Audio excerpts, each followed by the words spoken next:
Master minds commerce చదవాలనుకునే 10th inter విద్యార్థుల తొలి ఎంపిక.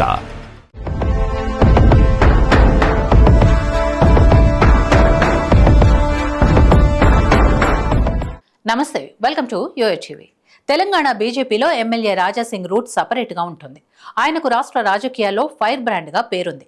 అలాంటి రాజాసింగ్ సొంత పార్టీ నాయకులపైనే విమర్శలు చేయటం హాట్ టాపిక్ గా మారింది. రాజాసింగ్ 3 సార్లు బీజేపీ నుంచి ఎమ్మెల్యేగా ఎన్నికయ్యారు. గోషామహల్ నియోజకవర్గం నుంచి 2014, 18, 23లో ఆయన వరుసగా గెలిచారు. ఆర్ఎస్ఎస్ భావాలతో పాటు సాలిడ్ కమలం పార్టీ నేతగా అందరిలోనూ గుర్తింపు పొందారు. అలాంటి రాజాసింగ్ గత కొంతకాలంగా పార్టీలో అసంతృప్తిగా ఉన్నారని ఆయన చేస్తున్న వ్యాఖ్యలే చెబుతున్నాయి. ప్రధాన నేతలొచ్చినా ఆయన వెళ్లటం లేదు. బీజేపీ కార్యక్రమాలకు కూడా దూరంగా ఉంటూ వస్తున్నారు. తనను నిర్లక్ష్యం చేస్తున్నారన్న భావన ఆయనలో బలంగా ఉందనిపిస్తోంది. రాజాసింగ్ పై అనేక కేసులు నమోదయ్యాయి. జైలుకు కూడా వెళ్లొచ్చారు. బీజేపీ ఒకసారి రాజాసింగ్ పై సస్పెన్షన్ వేటు వేసి మళ్లీ ఎత్తివేసింది. అయితే ఆయనకు రాష్ట్ర పార్టీ నేతలతో పొసగటం లేదన్నది అర్థమైంది.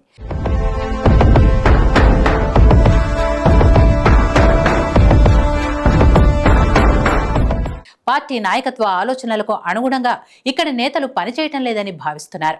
ఇతర పార్టీల నుంచి వచ్చిన నేతలకు పార్టీలో అత్యధిక ప్రాధాన్యత ఇస్తూ తొలి నుంచి పార్టీ జెండా పట్టుకున్న తనలాంటి వారికి తగిన ప్రాధాన్యత ఇవ్వటం లేదన్న అభిప్రాయంలో రాజాసింగ్ ఉన్నారు.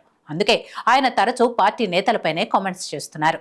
ఆయన వ్యాఖ్యలు పార్టీకి నష్టం చేస్తాయని తెలిసి కూడా వ్యతిరేక వ్యాఖ్యలు చేస్తున్నారంటే ఆయన పార్టీలో ఉంటే ఉంటాను, లేదంటే లేదు అని డిసైడ్ అయినట్లు కనిపిస్తోంది. గతంలోనూ రాజాసింగ్ పార్టీ రాష్ట్ర నేతలపై వ్యతిరేక కామెంట్స్ చేశారు. ఇటీవల తనపై యుద్ధం మొదలైందని, దొంగలంతా ఒక్కటయ్యారని అన్నారు. బీజేపీలో బీఆర్ఎస్ ను విలీనం చేయడానికి ప్రయత్నిస్తున్నారన్న కవిత కామెంట్స్ ను తాను సమర్థించినందుకు తనపై దుష్ప్రచారం తన పార్టీ నేతలే మొదలుపెట్టారన్నారు. అదే సమయంలో బండి సంజయ్ను లక్ష్యంగా చేసుకుని ఆయన వ్యాఖ్యలు చేసినట్లు కనబడుతుంది.